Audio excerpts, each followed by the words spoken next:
Hello, I'm John. And I'm Tori. Welcome to Carver Hub. Today we're going to be talking about the senior play Valentine's Day. and also the all-school field trip that everybody went on. All right, so the senior play, was you in the senior play? I wasn't. No, I wasn't. How do you think it went, though? I went and seen it with a few other students. It was a very nice play. I enjoyed it a lot. It was a lot of funny moments. I think everyone should have definitely went and saw that. If you didn't, Here's more on it right now. for you. What would you like to know? What is your name? What is your quest? How are you feeling about the play so far? My name is Madam Fain. My quest is the education of every student here at Carver to be the noblest and most wonderful person in the world. Tonight, however, it is just senior play. And although that is part of the quest, it is not all of the quest. Senior play, however, is going really well, so the questing is good tonight. So what is your name? My name is Evan Fain. I'm Madam Fain's significant other. How did you see the progression of the scenery, the costumes, etc.? Sure. Well, I assisted in building the sets for the show, which are magnificent, by the way, I must say so myself. And the costumes, I saw those progress pretty well, from people not dressed at all to what they are this evening, which is actually pretty good as well. Magnificent costumes as well. And some of the lines were a little bit missing a few days ago, but now they're there and they're doing very well with them. Actually, I saw the show last night. It was splendid. Absolutely beautiful show.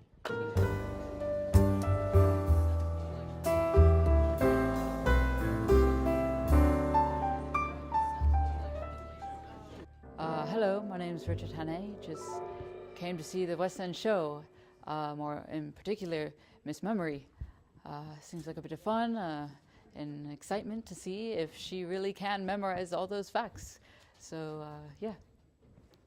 Thank you, ladies and gentlemen. And now with your kind attention, I have the immense honor and privilege to present to you one of the most remarkable women in the whole world, Miss Memory. And now then, are you ready for questions, Miss Memory? Quite ready for the questions, thank you.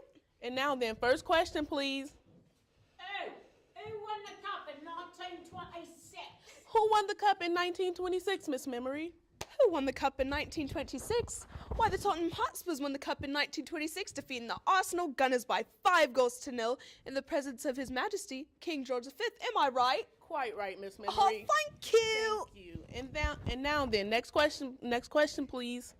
What was the name of Napoleon's horse? What was the name of Napoleon's horse? What was Napoleon's horse called? Why, Napoleon's horse was called Bellerophon, what he rode for the final time at Waterloo, June 15th, 1815. Am I right? Quite right, Miss Oh, Memory. thank you. Next question, please. How far is it from Winnipeg to Montreal? How far is Winnipeg from Montreal, Miss Memory? Winnipeg from Montreal, 4,454 miles. Am I right? Quite right, Oh, Miss Memory. thank you. And that was Miss Memory. Oh, thank you. Don't thank forget you. her name now, Miss Memory. So what is your name? John Schaefer. So how did you think of the play? I think it's really good. The students are doing a really good job. I came here Thursday to watch it, and there is a lot of improvements compared to Thursday. Yeah, good improvements, nothing negative. Any favorite characters or sceneries? That's hard. I do like Richard. Actually the policeman, too, both of them. They were good. What is your name? I'm Jack Smorsman. And what is your role in the play? I am Police Officer 1 and Heavy 1. So what do you do in the play? I do stuff. It's a lot of work. I have a better way to describe it. I do things. They're pretty good things. Stuff and things is what I do. That's Police Officer 1, you know. So what is your name? Gladys Lopez. What is your involvement in the play?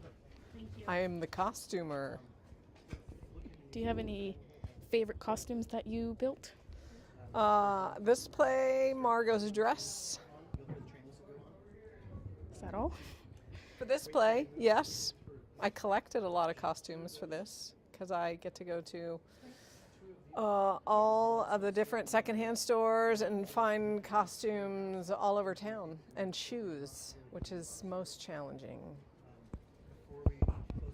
Was it most challenging fitting the students for the costumes? Some people are more challenging than others. There's always the middle of the road is great, and then there's like some on the low side and some on the high side, and those are the challenging. Like, find a pair of size 13 pumps.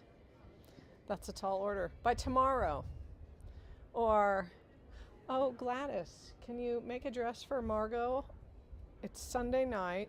I'll bring the fabric over in the morning. Can I have it by Tuesday? Oh, sure. Are you relieved that you don't have to do these jobs anymore? No, because I'll start doing the next play in about a week. Now here's Valentine's Day with Suad and Elvie. Hi, I'm Suad. This is Carver Hub. I'm here with Brandon and Jordan. So, how did you guys meet? Over summer. He's been John's friend since their freshman year.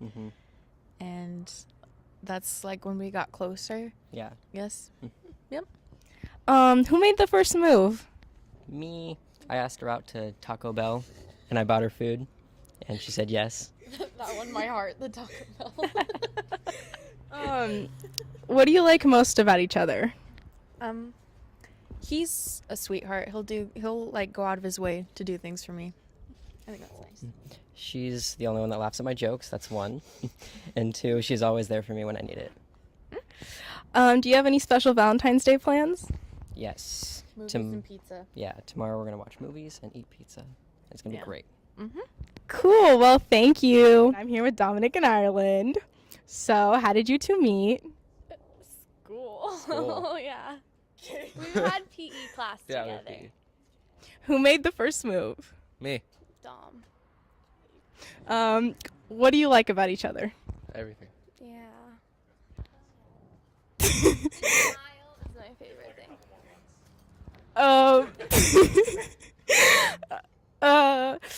What are you doing on Valentine's Day?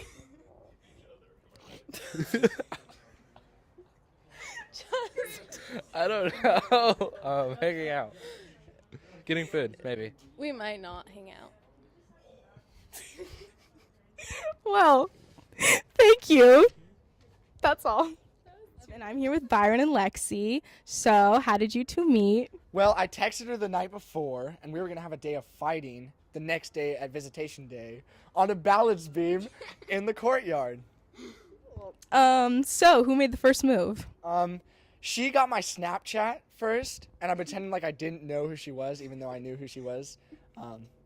But then we started texting each other, so I guess both of us made the first move. What do you two like most about each other? I love the way you hug me and smile in such a passionate way because you run at me with such joy.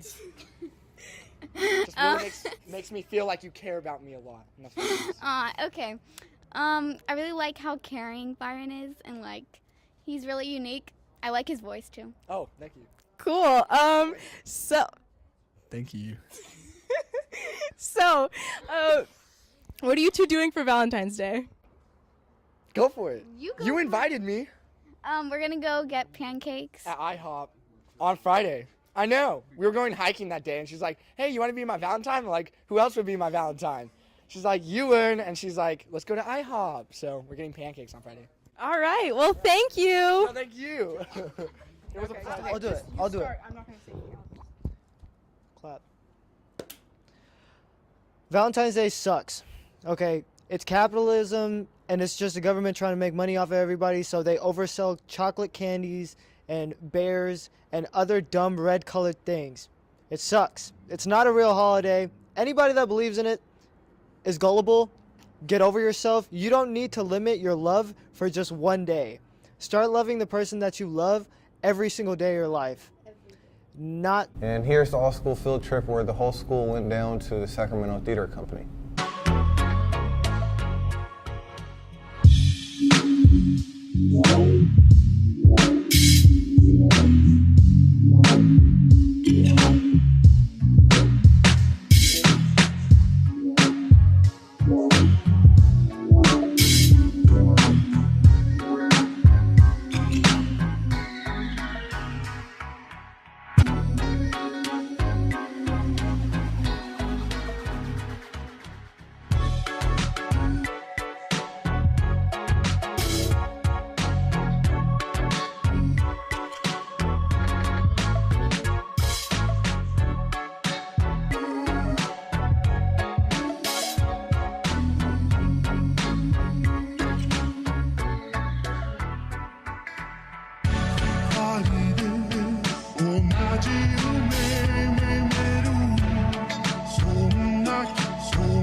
about 2 months about rehearsal. Like usually every day after school is like from usually 4:30 to 8.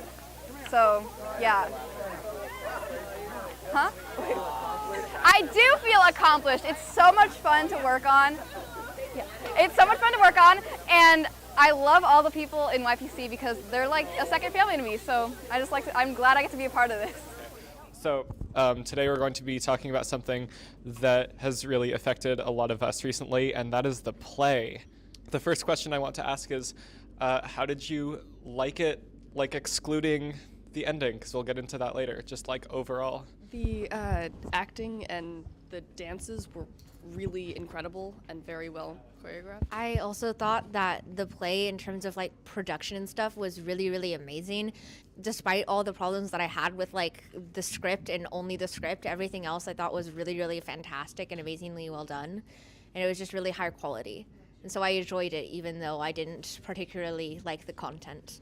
I'll describe the plot of The Taming of the Shrew. There's like this woman, and she's not behaving herself, and she's just kind of being, you know, not submissive. She's independent, and then this guy comes along, and he's like, hey, you know, you need to stop being independent. And she's like, no, I'm not going to do that. And then over time, she just decides, whatever, I just won't be independent anymore. And then the ending is like super, super sexist, which is weird because Shakespeare like never was into that. Like Lady Macbeth, I don't really understand what was up with Shakespeare when he wrote The Taming of the Shrew. But yeah, just like based on whether it be what I said or what you saw in the play, does anybody just like have any thoughts on what happened towards the end? Well, right before the ending where she comes out and sings that song that is in the play within a play, the guy that's the producer that she's like kind of in love with and then her husband have a conversation, and they're all talking about like how women should be submissive and stuff, and like how it wasn't the producer's place to put her in her place, but her fiance appreciated it anyways. And so that was really uncomfortable. But right after that, the producer guy that she's kind of in love with comes up to her and like really like manipulates her by saying like, is that the life you really want, the life that he described for you? Are you sure that that's what you really want, when you already know you enjoy the life of an actress? So why would you give that up? You could be with me instead, kind of thing.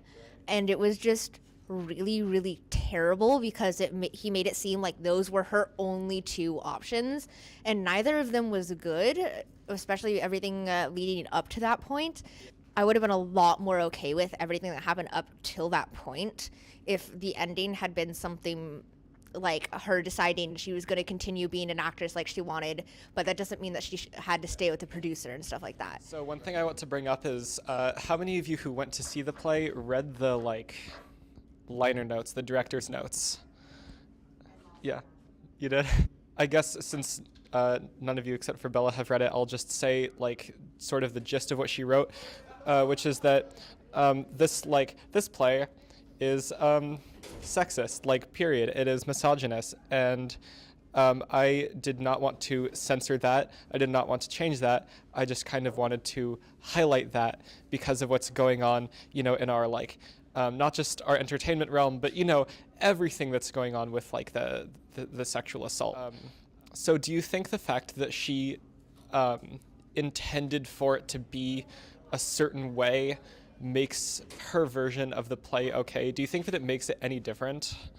I don't think the play was any less offensive because it just is that play, but I think it was a good thing to show, because a lot of times I think people don't realize how extreme sexism was, like at the time the play was made.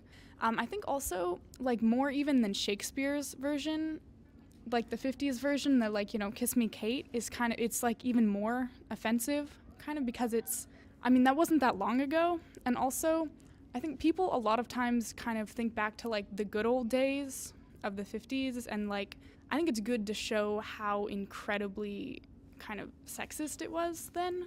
And I think that's something that people forget or don't acknowledge as much as they should. So I think it was a really good thing to show. But I mean, it doesn't make the play itself any better. So yeah, I do think it's a really good idea to show how it was back then, as long as it wasn't like romanticized.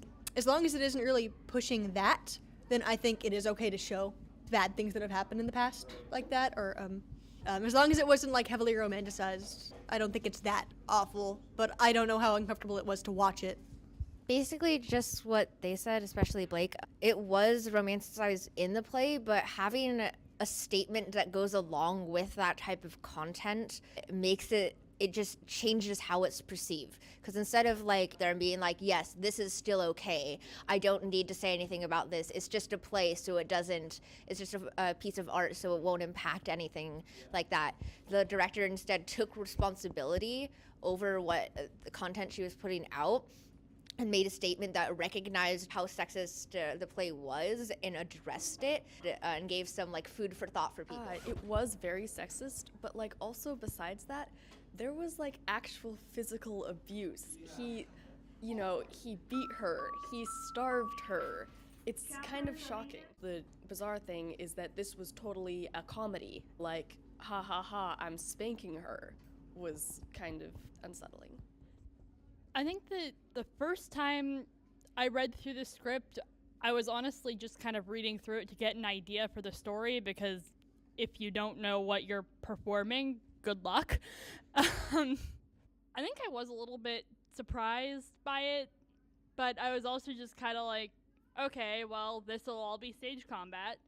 One of the things that I do is, or like when I'm watching a play that scares me, is I'll just kind of, if there's something that makes me really uncomfortable, one thing I will do is I'll just kind of separate it out and go, okay, this is the play, and this other thing is real life.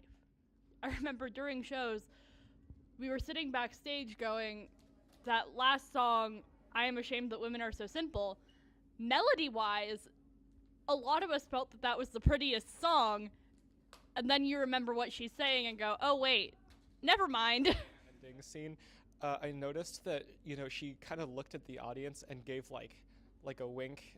What do you think that meant? And what are your thoughts on just like the fact that she did that? I wasn't there specifically when they blocked that scene, but one thing that Maris was saying was that the intent was for it to kind of be like, this isn't what I actually believe. This is just kind of, I'm trying to kind of work my way back into his good graces, which isn't really a good idea in that situation. But it was just to kind of say, hey, audience, this isn't what I believe. I'm just doing this because it's part of the show. All right, we'll see you guys next time.